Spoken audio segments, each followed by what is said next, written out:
Hello students, SSLC exam 2 ಬರೆದಿರ್ತಕ್ಕಂಥ ವಿದ್ಯಾರ್ಥಿಗಳಿಗೆ ಇದೀಗ ಒಂದು ಬಹುಮುಖ್ಯವಾಗಿರ್ತಕ್ಕಂತಹ ಇನ್ಫಾರ್ಮೇಷನನ್ನು ಈ ವಿಡಿಯೋದಲ್ಲಿ ನಾವು ತಿಳ್ಕೊತಾ ಹೋಗೋಣ. ಸೊ ವಿಡಿಯೋವನ್ನು ಸ್ಟಾರ್ಟ್ ಮಾಡ್ತೀನಿ. ಅದಕ್ಕಿಂತ ಮೊದಲು ನೀವಿನ್ನೂ ನಮ್ಮ ಚಾನೆಲ್ಗೆ ಸಬ್ಸ್ಕ್ರೈಬ್ ಮಾಡದೇ ಇದ್ದರೆ ಈ ಕೂಡಲೇ ಚಾನೆಲ್ಗೆ ಸಬ್ಸ್ಕ್ರೈಬ್ ಮಾಡ್ಕೊಳ್ಳಿ ಮತ್ತು ಲೈಕ್ ಮಾಡಿ. ಸೊ ಈಗ ನಾವು ಇನ್ಫಾರ್ಮೇಷನನ್ನು ತಿಳ್ಕೊತಾ ಹೋಗೋಣ.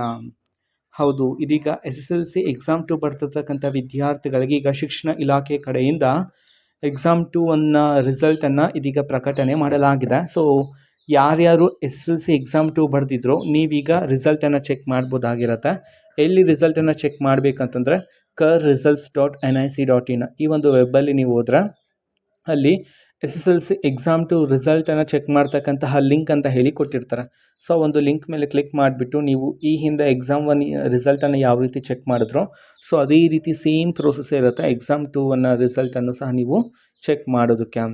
ನಂತರ ಎಕ್ಸಾಮ್ 2 ಅಲ್ಲೂ ಸಹ ಯಾರಾದರೂ ವಿದ್ಯಾರ್ಥಿಗಳು ಇನ್ ಕೇಸ್ ಫೇಲ್ ಆಗಿದ್ದರೆ ಎಕ್ಸಾಮ್ 3 ಇದೆಯಾ ಅಂತ ಹೇಳಿ ತುಂಬ ವಿದ್ಯಾರ್ಥಿಗಳಿಗೆ ಡೌಟ್ ಇರುತ್ತೆ.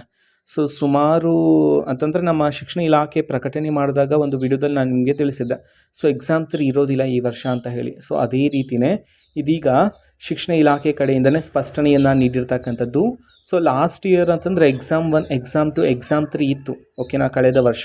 ಆದರೆ ಈ ವರ್ಷ ಎಕ್ಸಾಮ್ 3 ಇರೋದಿಲ್ಲ, ಬರೀ ಎಕ್ಸಾಮ್ 1, ಎಕ್ಸಾಮ್ 2 ಮಾತ್ರನೇ ಇರುತ್ತೆ.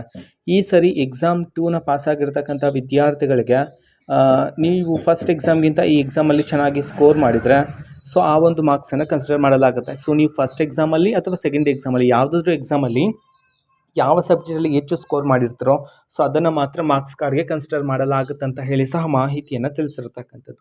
ಸೊ ಹಾಗಾಗಿ ಇನ್ಫಾರ್ಮೇಷನ್ ಹೇಳೋದಾದರೆ ಎಕ್ಸಾಮ್ 3 ಅಂತೂ ಈ ಸಾರಿ ಇರೋದಿಲ್ಲ ವಿದ್ಯಾರ್ಥಿಗಳಿಗೆ, ಓಕೆನಾ. ನೀವು ಎಕ್ಸಾಮ್ 3 ಬರಿಬೇಕು ಅಂತಂದರೆ ಫೇಲ್ ಆಗಿದ್ರೆ ಎಕ್ಸಾಮ್ 2ನಲ್ಲಿ ನೀವು ಮುಂದಿನ ವರ್ಷವೇ ಎಕ್ಸಾಮನ್ನು ಬರಿಬೇಕಾಗಿರುತ್ತೆ, ಓಕೆನಾ. ಸೊ ಇದು ಇವತ್ತಿನ ಒಂದು ವಿಡಿಯೋ. ಮಾಹಿತಿ ಇಷ್ಟ ಆಗಿದ್ರೆ ನಿಮ್ಮ ಫ್ರೆಂಡ್ಸ್ ಆ್ಯಂಡ್ ಫ್ಯಾಮಿಲಿ ಮೆಂಬರ್ಸ್ಗೂ ಸಹ ವಿಡಿಯೋವನ್ನು ಶೇರ್ ಮಾಡಿ, ಜೊತೆಗೆ ಸಬ್ಸ್ಕ್ರೈಬ್ ಮಾಡ್ಕೊಳ್ಳಿ, ಸಪೋರ್ಟ್ ಮಾಡಿ. Thank you, bye.